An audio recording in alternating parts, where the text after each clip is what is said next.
this evening. And oh, that didn't work well. And thank you all for being here tonight. First of all, my name's Jeff Miller, and I do work at Disability Rights Texas. And if you're not familiar, Disability Rights Texas is the state's designated protection and advocacy agency for people with disabilities. And what that means is that we get some federal funding to help Texans with disabilities access services and protect their rights. So if people need to find some kind of long-term services or something like that, we can help with that. Or if someone is being mistreated or not treated because of their disability, we have attorneys and advocates that can work on that too. And I always mention Disability Rights Texas just because we are a statewide organization. We do handle all kinds of disabilities and all kinds of disability issues. And if we can't take someone's specific case and provide personal case services, we do a lot of information and referrals. So if we can't help you specifically, we can probably point you in a direction that might give you some help. And the other really neat thing is we don't charge for our services. So if you ever have a specific issue and you're not sure if you need someone to represent you or to help you, it doesn't hurt to give us a call and we can talk. That said, I am a policy specialist at Disability Rights Texas now. I often say that I'm a recovering attorney because in a former life, I was an attorney in private practice and practiced law for a number of years. But for about the last 15 years, I've been doing public policy work. And that means that I specifically work with our state agencies like the Texas Education Agency and the Texas Workforce Commission and Health and Human Services, and our state lawmakers, our state representatives and senators to look at policies and laws that impact Texans with disabilities and try to help them make those laws and policies better. Because just between you and me, there are lots of policies and laws in Texas that impact people with disabilities that could be made better. So that's what we've been working on. And so at Disability Rights Texas, I work mainly on the areas of voting rights, guardianship reform, and transition and special education. But I do a little bit everything. The last thing I want to say, because I think it's really important, especially with talking about what we're going to talk about tonight, aside from being an attorney that's worked in the advocacy world for a number of years, I'm also the very proud father of a 21-year-old with developmental disabilities. And so not only do I get to help make the laws, I get to live them out every day. So that said, as we go through this, there's going to be a lot of information. Hopefully, I'll do a pretty good job of explaining to you what the issue is so you can think about it and get more information later if you need. But don't be afraid to jot down your question if you have it, and we'll talk about questions at the end. So let's get started. What we're going to do in the time that we have this evening is talk real quickly about the idea of self-determination and why that means, and hopefully it'll become apparent in a minute why that's important. Then we're going to talk generally about what guardianship is and the requirements for guardianship in Texas. We're going to talk about how Texas is in the middle of reforming the way that guardianship works in Texas and what that means. And then finally, we're going to discuss specifically some alternatives to guardianship and some supports and services that are available to folks with disabilities to meet their support needs.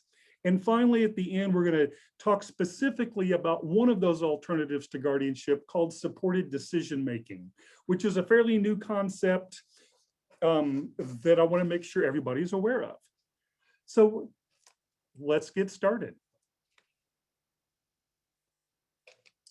So like I said, when you're talking about guardianship, you've got to start with the concept of self-determination and what that means.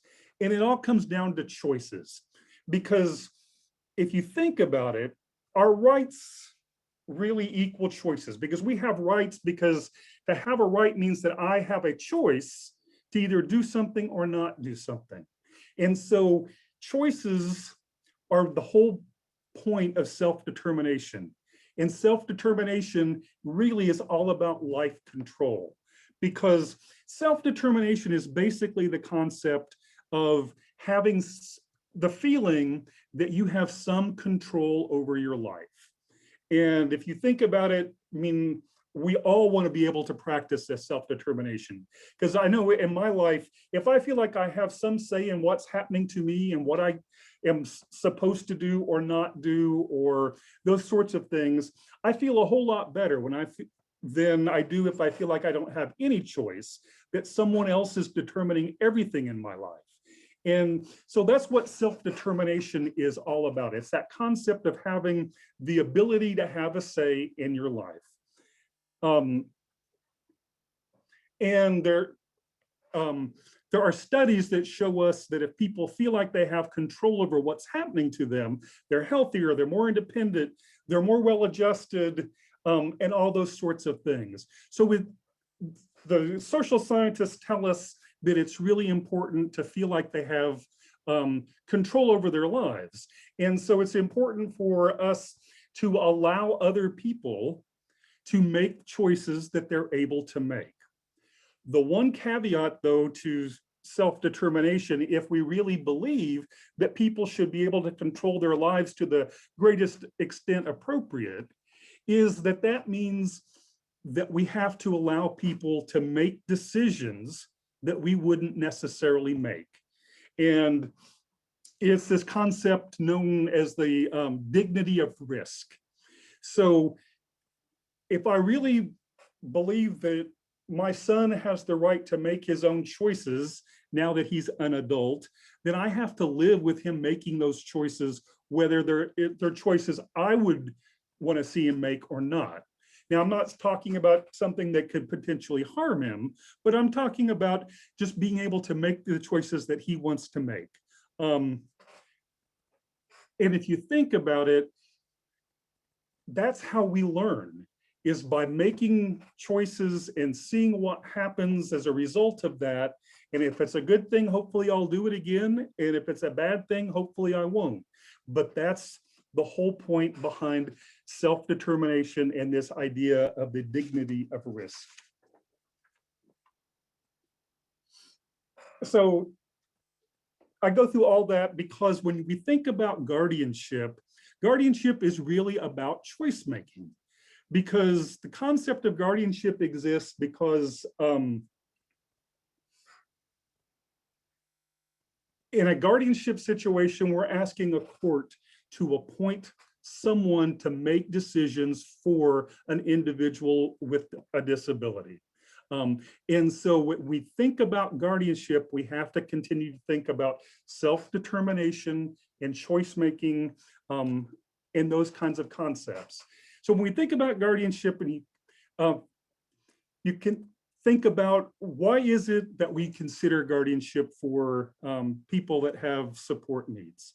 Well, one reason is that when a student reaches the age of 18, I'm sure most of us know, if a child is in special education and they turn 18, the rights that parents have to make educational decisions transfer to that 18-year-old student.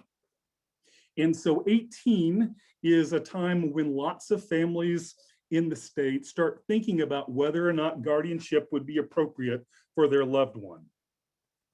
And oftentimes, it's around that time that either someone from a school or their physician starts to talk to them about long-term things like guardianship and what that means.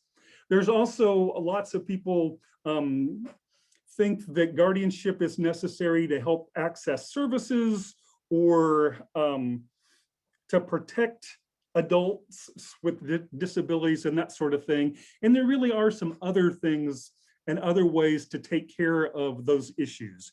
And one of the other really big reasons that a lot of us think about the idea of guardianship is that because we love our loved ones, we want to protect them, and we are really concerned about exploitation, specifically and mostly economic exploitation. And we think that guardianship can help with that. And in some cases it can, but just remember that even people with a guardian can be taken advantage of.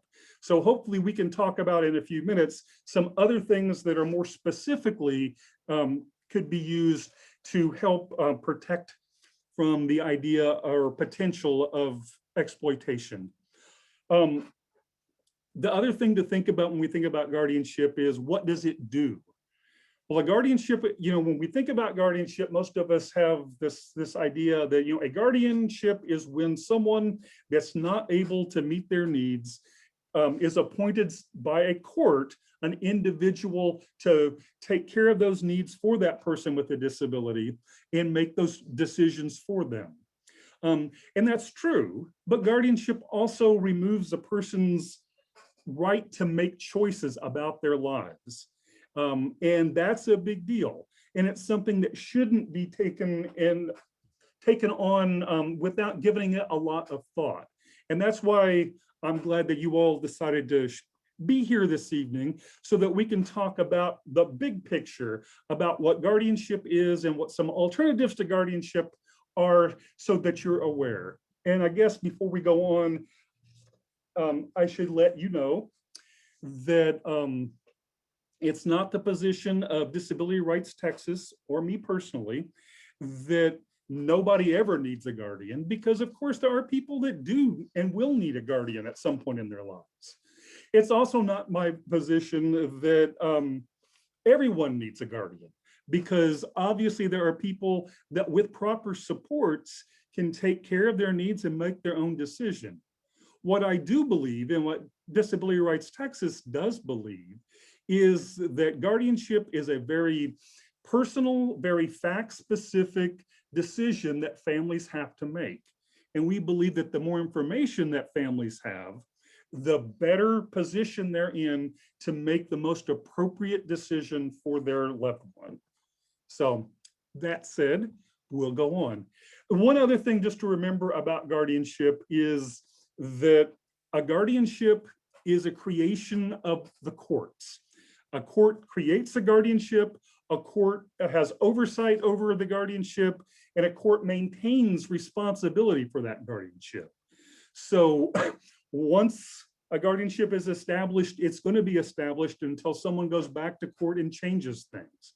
So once the guardianship is in place, if you ever want to change who the guardian is, if you decide out over time that someone has more ability than we thought at first and wants to have some or all of their rights restored, that all requires going back to the court and talking to the court and asking them to make that change.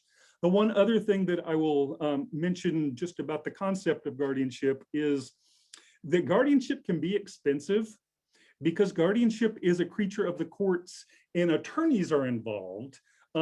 It can be expensive. The average cost of a guardianship in Texas is between $3,000 and $7,000, depending on where you are and what the situation is.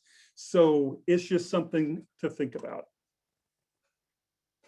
So we've talked generally what guardianship is, but what is guardianship specifically?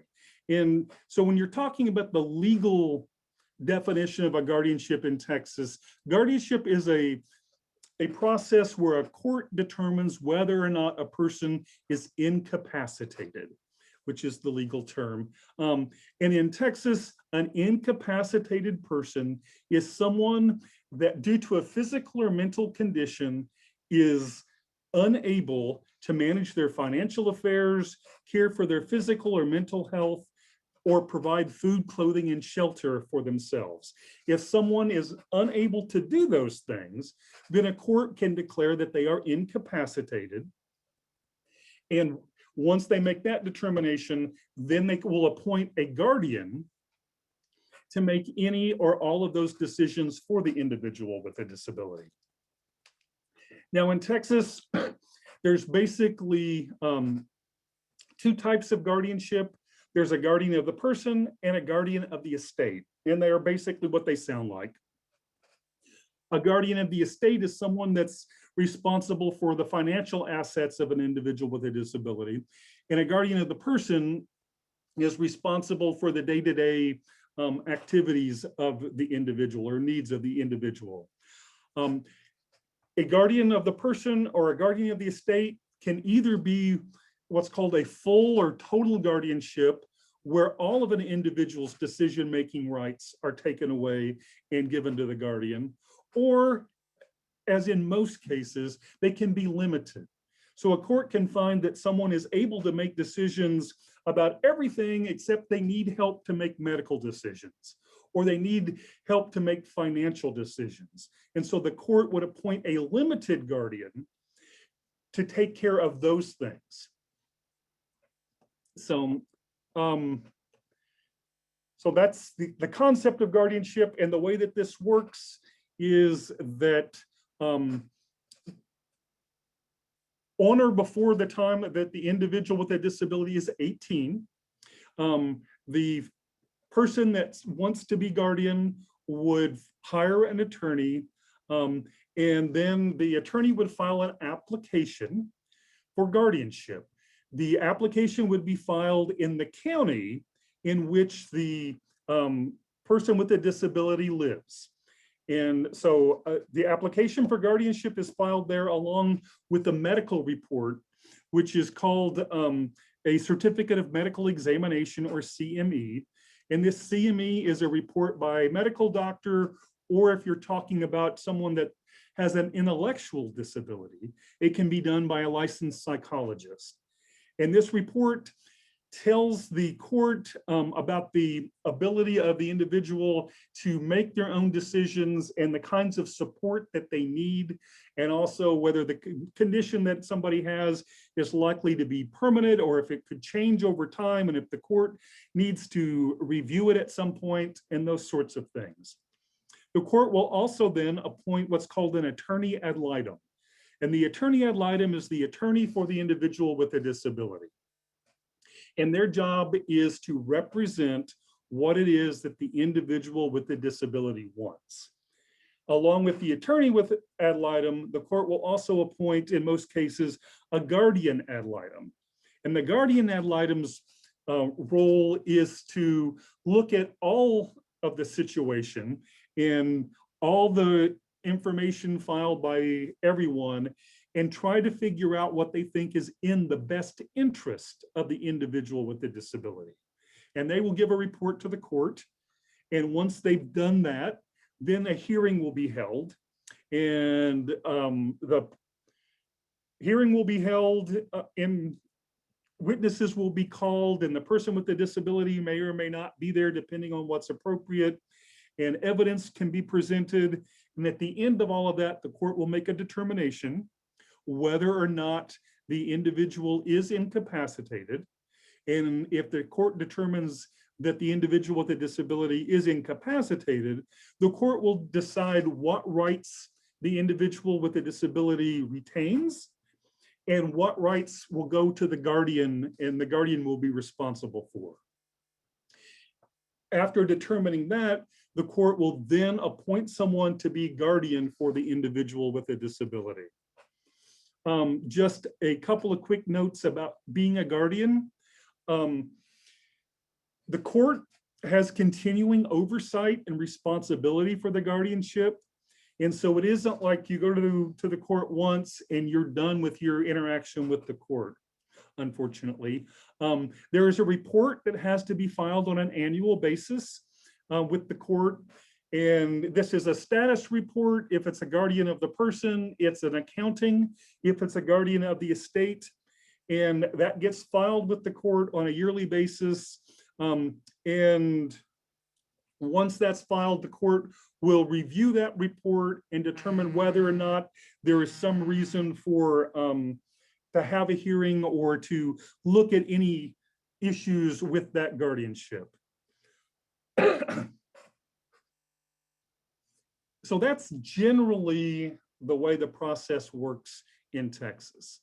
So a few years ago, there were a group of people that got together, a group of people with disabilities and family members of people under guardianship and guardianship attorneys and disability advocates and representatives from the aging population and some probate judges, and started looking at the guardianship process and trying to figure out what could be done to make guardianship work better for people with disabilities and their families. And one of the things that was determined was that the process was just way too complicated for a lot of people, wasn't very uniform across the state, was too expensive, and didn't do a good job of protecting the rights of people with disabilities. So this group decided to put forth some ideas to change the way that we think about guardianship, and at the same time change some of the processes and ways that we administer guardianship in Texas. One of the things that was done was that we decided that we really wanted for people to start thinking of this idea of person-centered thinking. And so the guardianship process isn't really about guardianship, it's about support. It's about trying to figure out how to make sure, because if we remember, in a guardianship proceeding, a court's trying to determine whether or not someone is incapacitated. And so that means, can they make decisions about their needs? And so we determined that one way to think about guardianship and alternatives to guardianship was to start by looking at a person as a person and not as a diagnosis or not as a disability. And so the concept, you're probably aware, of person-centered thinking is just that. It's looking at the whole person and not focusing just on fixing what's wrong. And the concept behind person-centered thinking is to identify the needs of an individual with a disability, but not just those things that are important for that person, like their medical needs and their financial needs and their educational needs, but also looking at what's important to that person.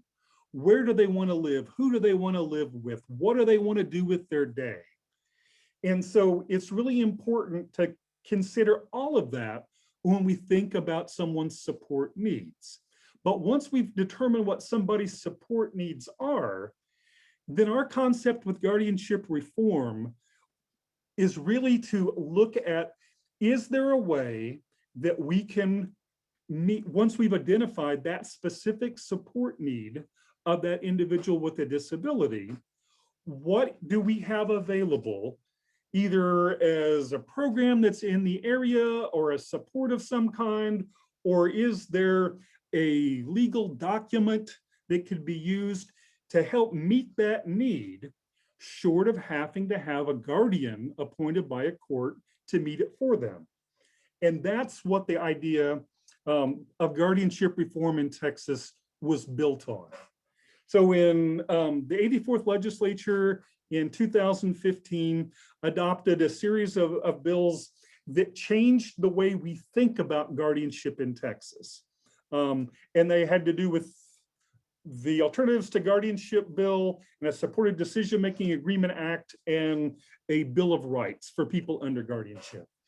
The number one biggest change that was made during that legislative session and the change that we've made to our guardianship process is that now courts are mandated to consider alternatives to guardianship and supports and services before they can create a guardianship. So what does that mean?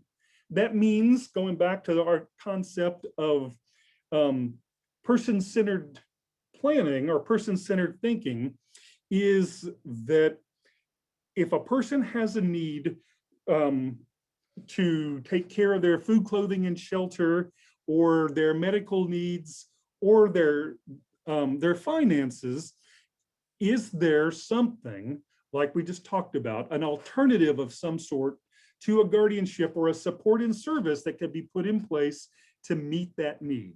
If there is, then the law now says that it would not be appropriate to have a guardianship. And it helps me to kind of think of it this way. When we're talking about support needs and decision-making for people with disabilities, it's a continuum. It's not an all or nothing kind of thing. It isn't that either someone has a guardian or they get nothing. It's all about trying to figure out what is the need we're trying to meet and how can we do that. So for some people, they have support needs, but they're able to meet that all by themselves and they don't need anything. Other people have support needs, but those needs can be met with supports and services that can be put in place. So they still don't need a guardianship. Some people may be able to meet almost all of their needs, but may need specific help in one specific area, like their finances. So a limited guardianship may be appropriate. And there are some people whose support needs are so significant that they really do need somebody appointed as a guardian to meet those needs. But I think if we think about it like that it's a continuum, it's not a guardianship or no guardianship, it's a what does this person need? It's easier for me to try to figure that out and to think about it that way. Like I said, we also became the first state in the country to codify supported decision-making in statute, and we put together a Bill of Rights for people under guardianship. So real quickly, we're going to talk about some of the alternatives to guardianship, since now courts have to consider those things. We're going to talk specifically about what is included in those kinds of things. So alternatives to guardianship are legal documents that give another person the right to make decisions for the individual with a disability. And so when we're talking about these, we're going to be talking about powers of attorney, which you're probably aware of. Now, power of attorney is a way for me to give someone else the right to make decisions for me. So we specifically have a medical power of attorney in Texas, which would allow me to let someone else make medical decisions for me if I can't. So that's comes in really handy for lots of reasons. There's also a durable power of attorney. And a durable power of attorney says that I can give someone else the right to make choices or decisions for me in just about any area that I have a need in. So I can have someone have an educational power of attorney and make education decisions for me, or financial decisions through a financial power of attorney. Or I can have someone that can make decisions about where I work and how I work and those kinds of things. So powers of attorney can be just about whatever is needed. The things to remember about a power of attorney, though, are that while I give someone else the right to make decisions for me, I can still make decisions for myself.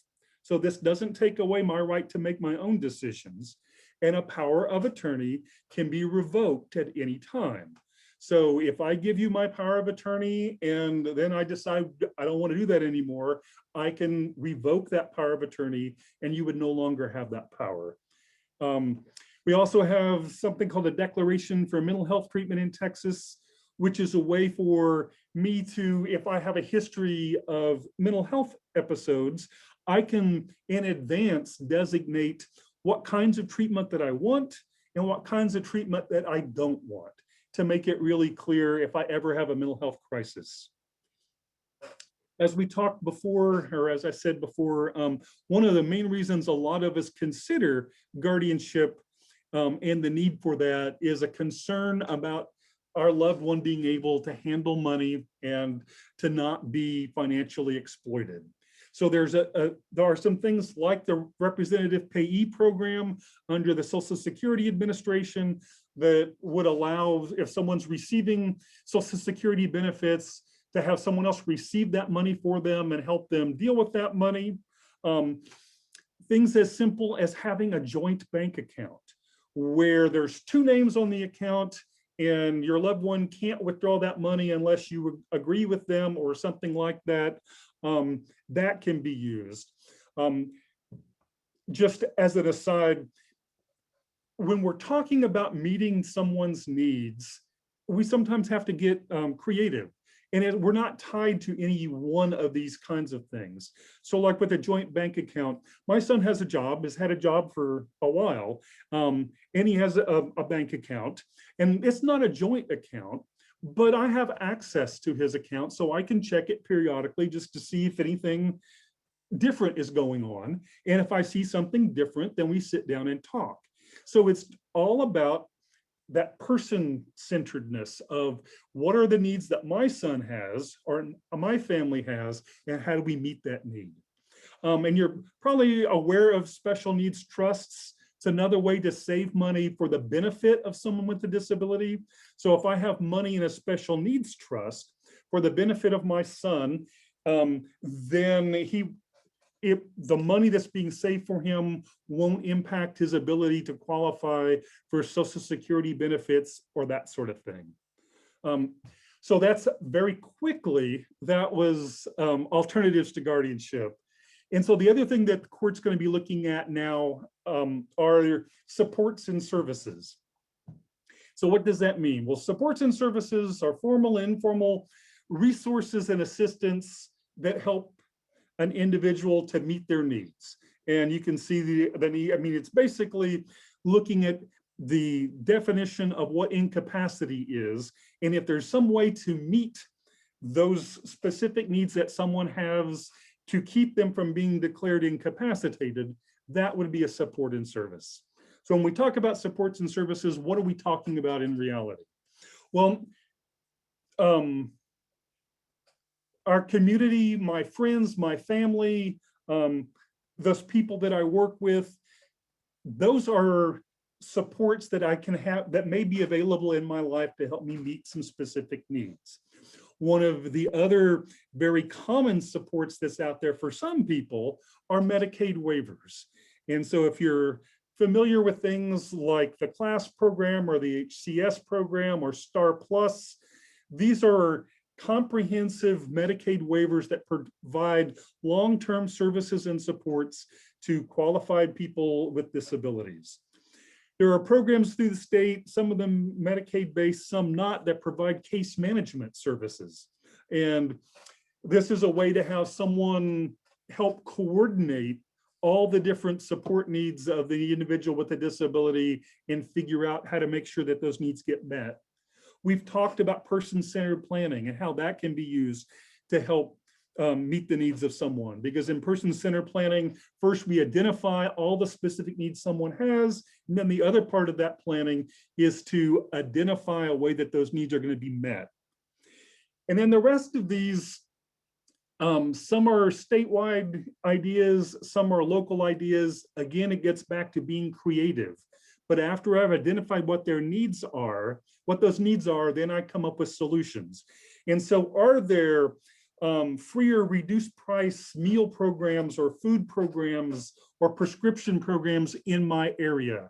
Are there transportation programs like taxi vouchers or public transit or those sorts of things that my loved one qualifies for or could use? In my area, are there home visitation or daily call services to help with people? What programs does my utility company offer? For example, my utility company has a program that when my son moves out on his own in his own apartment, if he should ever have an issue where his bill doesn't get paid before terminating the service, they will notify me and let me know, and those sorts of things.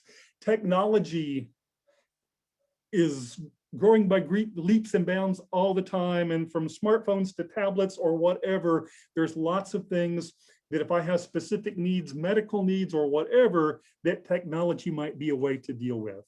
And then we've talked about some of the things that can be in place to help with financial issues.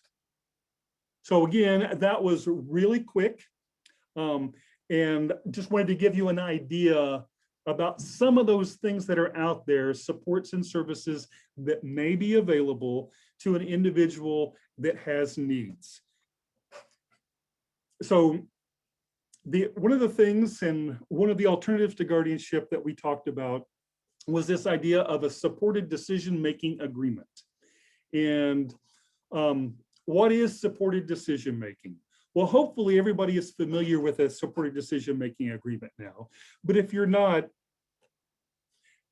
supported decision-making is when a person with a disability and one or more of the people that they trust enter into an agreement whereby those supporters will help the individual with the disability to make decisions in one or more areas of their lives. So a supported decision-making agreement is basically a relationship between the individual with the disability and someone that they know and trust. And so they enter into this agreement. And so whenever if I have someone that is going to be my supporter for making medical decisions, we would enter into a supported decision-making agreement.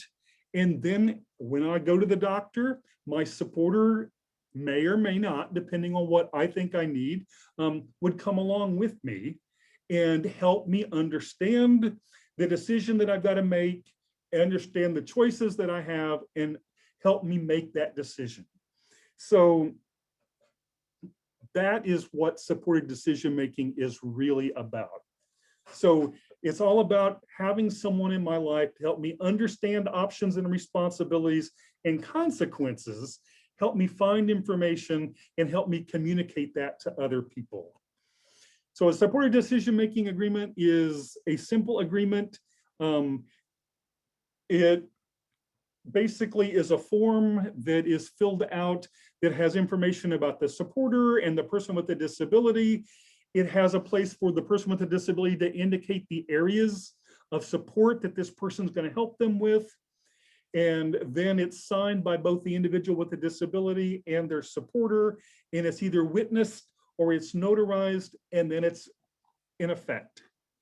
The law says that anyone that is 18 years old or older and has a physical or mental impairment that substantially limits one or more of their major life activities can use the supported decision-making agreement.